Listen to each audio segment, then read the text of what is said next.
आमेन, congratulation. आमेन। कि पूरी तरह से चर्च में रूहुल कुदुस का कब्जा होने जा रहा है। हालेलुया। आज आपने देखा है 9 बजे सरमन खत्म होता है, अभी शुरू हो रहा है। सुने, अगर ये चर्च रस्मी चर्च नहीं होगी, ये इसीलिए मिनिस्ट्री का नाम क्या है, the power of Holi spirit. ये टाइम है रूहुल कुदुस की पावर को देखने का, उसके जोर, उसके कुदरत से भरे होने को देखने का, और रूहुल कुदुस के वसीला से यीशु मसीह को जिंदा अपनी जिंदगियों में, अपने चर्चेज में, अपने घराने में देखने का। Hallelujah, hallelujah. एक बार जोर से शाउट करके हालेलुया बोलते हुए तारीफ करो। हालेलुया।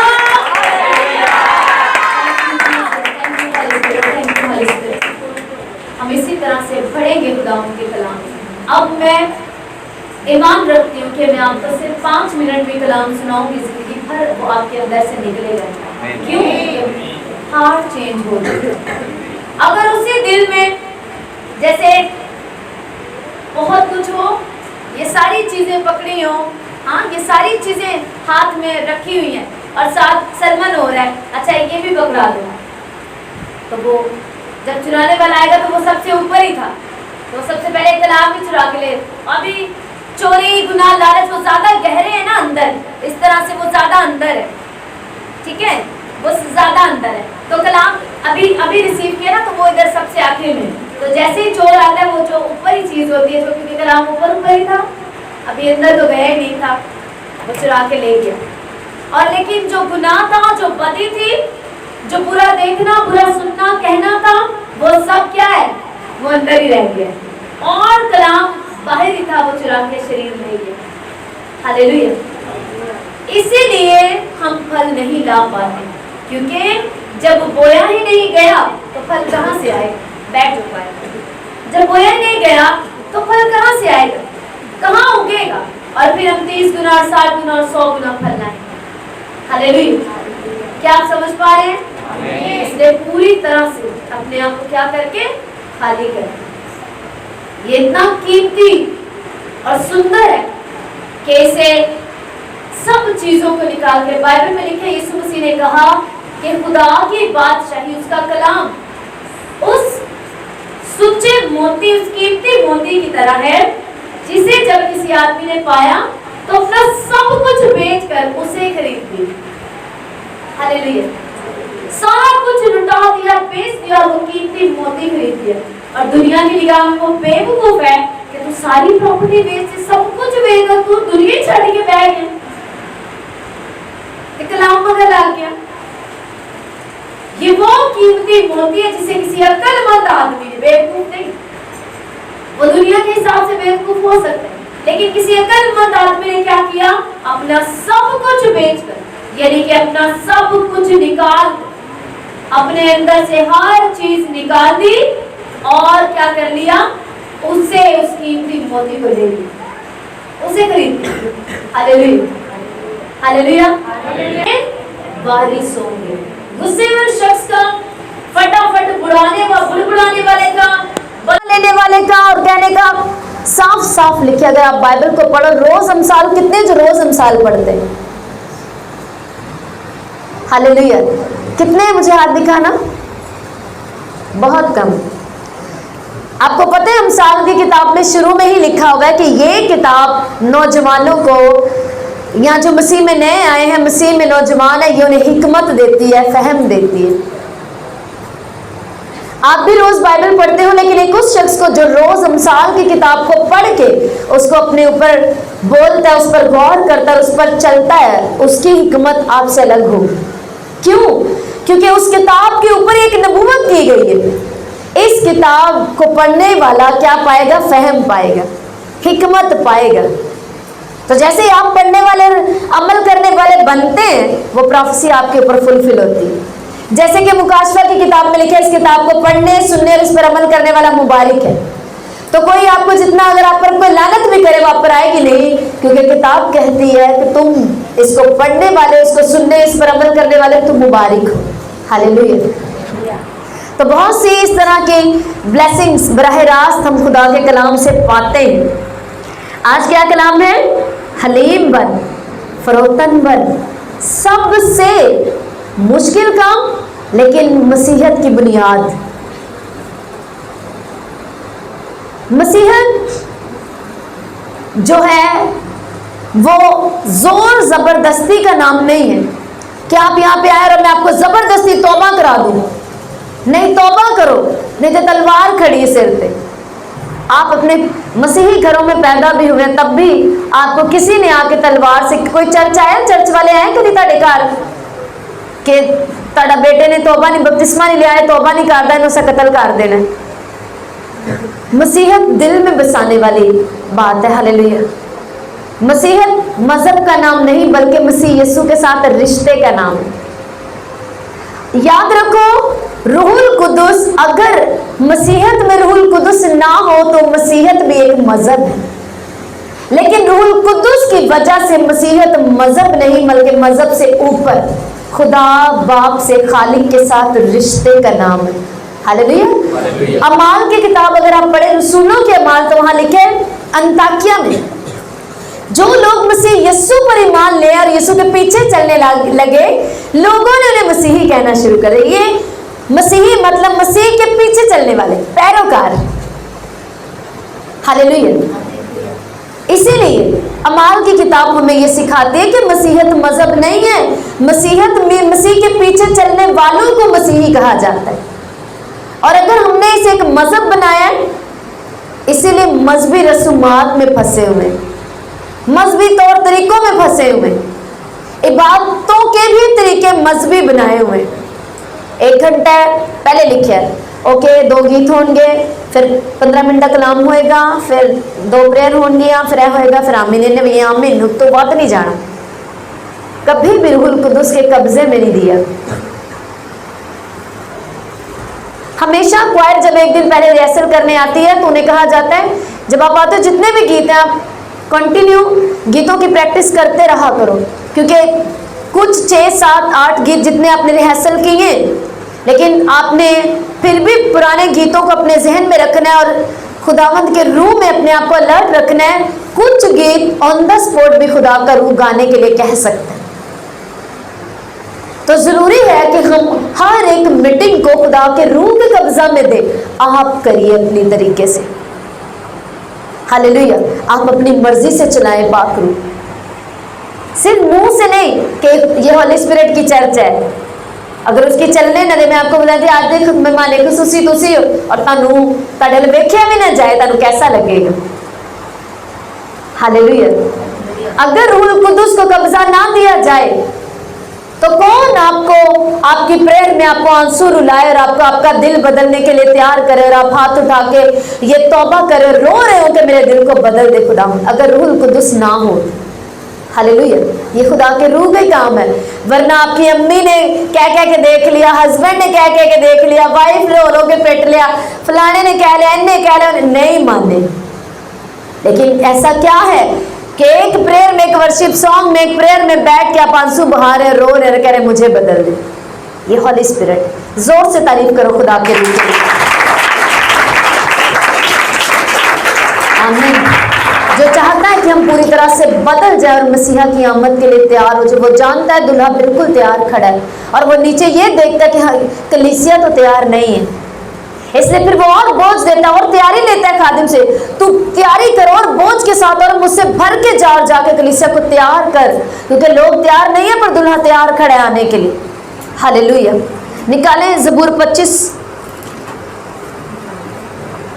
और उसकी नामी आई, लिखे वो हलीमों को इंसाफ की हिदायत करेगा, हाँ वो हलीमों को अपनी राह बताएगा। वो हलीमों को क्या करेगा? अपनी राह बताएगा।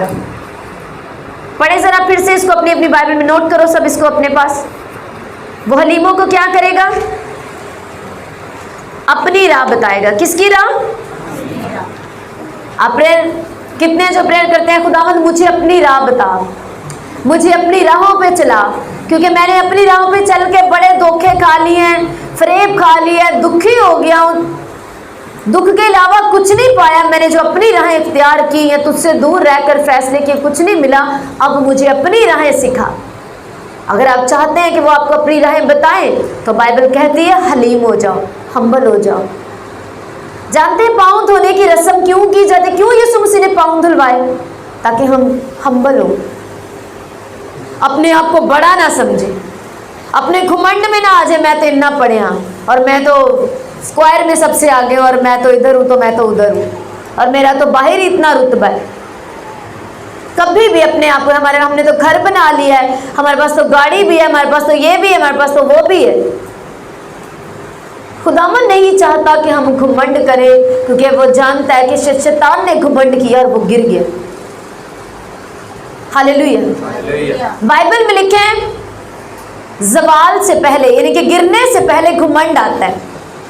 तो जब घुमंड आने लगे ना तो जाके प्रेयर में चले जाओ, पाँव धो दूसरों के, प्रेयर में चले जाओ, जाके मिलो, सोचो कि मैंने किसी के खिलाफ कुछ गलत तो नहीं बोले, कहाँ घुमंड आया ये बात को सोच के, अच्छा घुमंड आ रहा है मुझ में, इसका मतलब मेरा गिरना कहीं तय हो चुका है।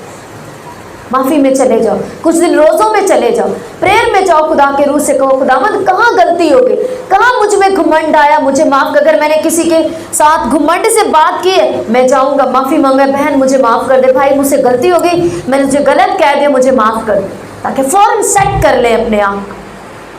क्योंकि एक बात दिमाग में रखो, जब घुमंड आने लगेगा, जब आंखें इधर आने लगेंगी, इसके बाद गिरना तय है, बाइबल कहती है। और फरोतनी, जब फरोतनी आएगी तो मतलब ऊंचा होना आपका डिसाइड हो चुका है। जब आपको पता लग जाए मैं हम्बल हो रहा हूँ, दिन ब दिन खुदा मुझे हम्बल कर रहा है, मुझे वो हलीम कर रहा है, फरोतन बना रहा है, मुझे गुस्सा नहीं आता।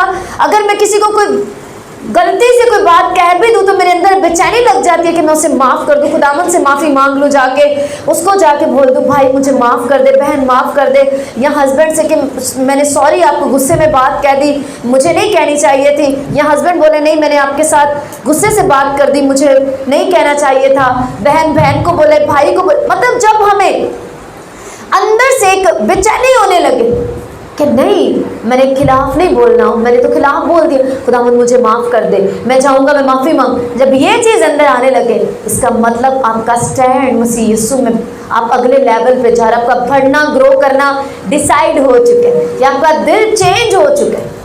ये निशानी है समझने के लिए कि मैं कहाँ जा रहा हूँ, किस राह पे हूँ। घुमंड आने लगे, इतराना शुरू कर दें अपनी आवाज़ पे, अपने हुस्न पे, पढ़ाई पे, तलीम पे, घर पे, मालो दौलत पे, फौरन रोजे में चले जाओ, बीज बो, जाके हेल्प के लिए निकलो, मदद करो किसी की, जाके खाली करो, जो जो समझ आता है करो, जाके बीज बो, जाके रोजा रख लो, माफी मांग लो, सोचो जाके कहाँ जाके पूरी तरह से अपने सारी तरह से तसल्ली कर लो। हालेलुया, कि कहीं मैं गिर ना जाऊं। इस तरह से हम रूहानियत में अपने आप को संभाल के रखते हैं और फिर आगे बढ़ पाते हैं। हालेलुया। वो हलीमों को इंसाफ की हिदायत करेगा, वो हलीमों को अपनी राह बताएगा, यही उसकी राह है, माफ़ करना। क्या उसने सलीब पर माफ़ नहीं किया? क्या उसने माफ़ नहीं किया? अगर उसने कहा अपने सताने वालों के लिए दुआ करो तो उसने खुद भी की, जो सता रहे थे उनके लिए दुआ कर रहा है, बाप इन्हें माफ़ कर। हालेलुया। आपको जैसे ही आप मसीह यीशु में आए, आपको एक बात पता चल गई कि मैं यीशु मसीह में आने के वसीला से याकूब हूँ, मुझ पर जादू टोना मुझ पर चलेगा नहीं, अगर कोई करेगा तो वो कामयाब नहीं होगा, कोई हथियार भी मेरे खिलाफ बनाया जाए तो वो काम नहीं आएगा।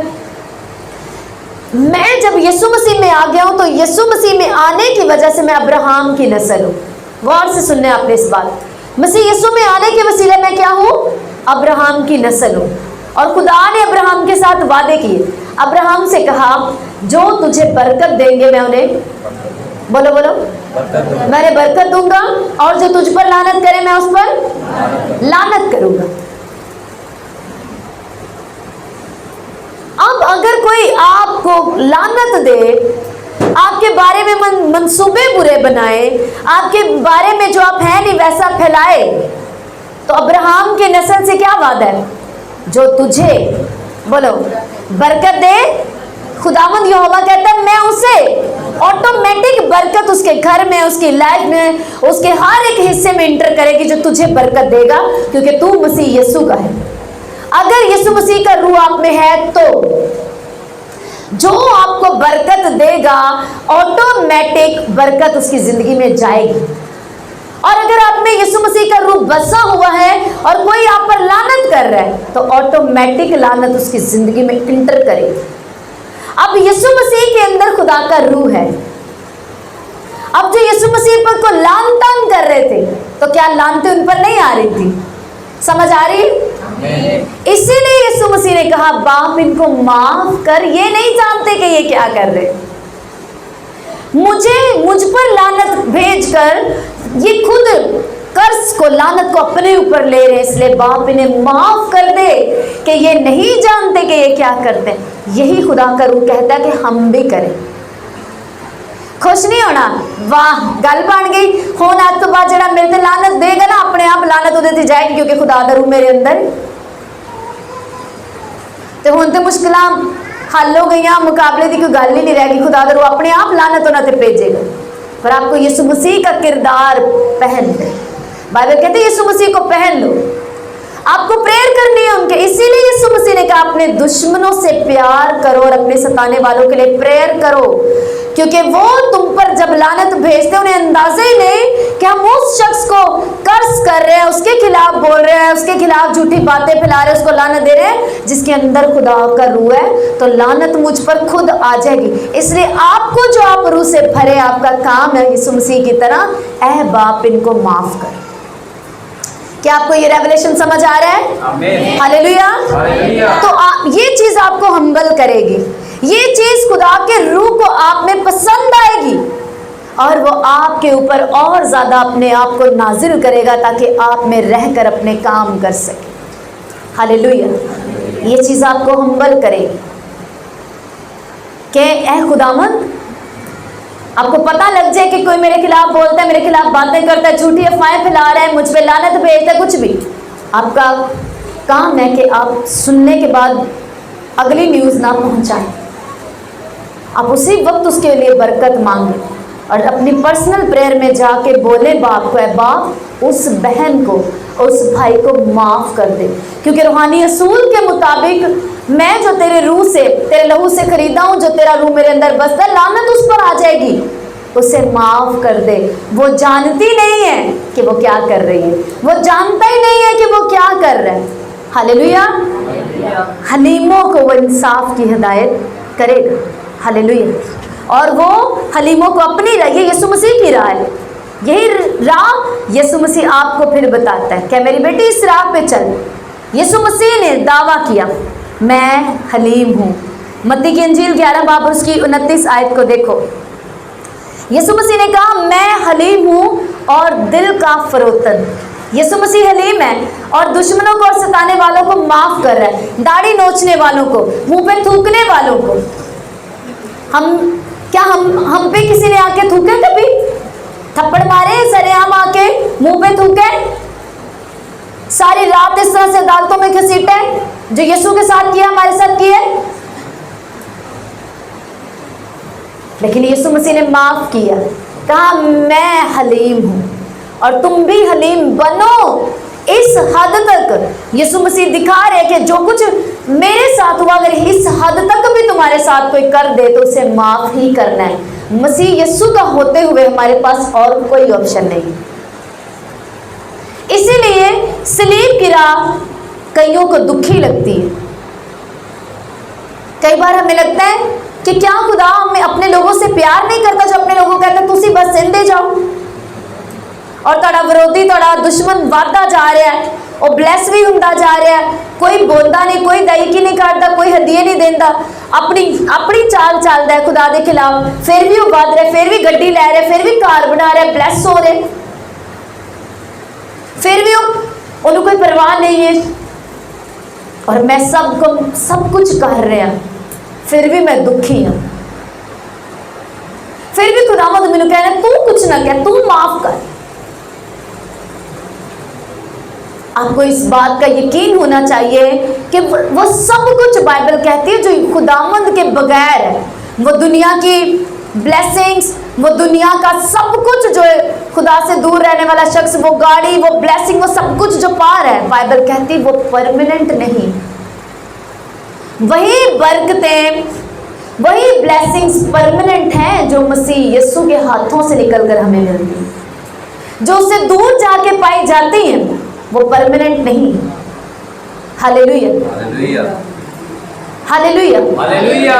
उनकी कोई लाइफ नहीं है, वो चंद सालों की हो सकती है, लेकिन वो दुख जो आप अब सह रहे और बर्दाश्त कर रहे, आपको माफ करने को कहा जा रहा है। तो याद रखो कि यीशु मसीह ने अगर दुख सहा, बर्दाश्त किया, कोड़ों की मार खाई, थप्पड़ सहे, दाढ़ी का नोचा जाना, सब कुछ अपने ऊपर सहा और फिर मर गया, तो तीसरे दिन जी भी तो मसीह उठा ना। Hallelujah, hallelujah. इसी तरह से वो चाहते हैं हम सह जाएं, क्योंकि उसके बाद वो विरोधी क्या उनके नाम आज सुनाई देते हैं, जिन्होंने कील लगाए, जिन्होंने सलीब की सारी तैयारी की, कोड़े मारे, उनके नाम कभी सुनाई देते हैं?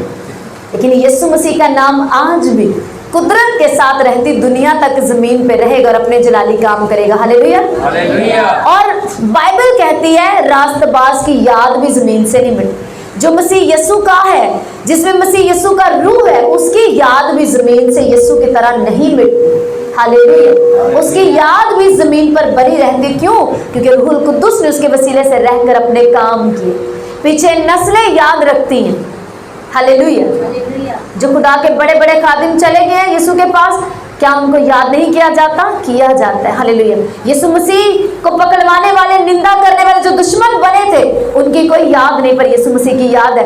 वो दुख सहना, मरना, उसके बाद दफन होना, मौत का सामना करना और उसके बाद ग्लोरी को पाना भी यीशु मसीह के लिए था। हालेलुया, याद रखो, हलीम होना, हम्बल होना या झुक जाना या अपनी गलती मान लेना, कहना ठीक है कोई बात नहीं, मुस्कुरा के जवाब देना और कहना कोई बात नहीं, ये आपको दूसरों के आगे कमजोर नहीं बनाता, बल्कि यही आपको स्पिरिट में, खुदा की हुजूरी में उसके आगे जोरावर बनाता है। हालेलुया, बदी में ताकत नहीं है, वो उसका जोर टूट जाता है।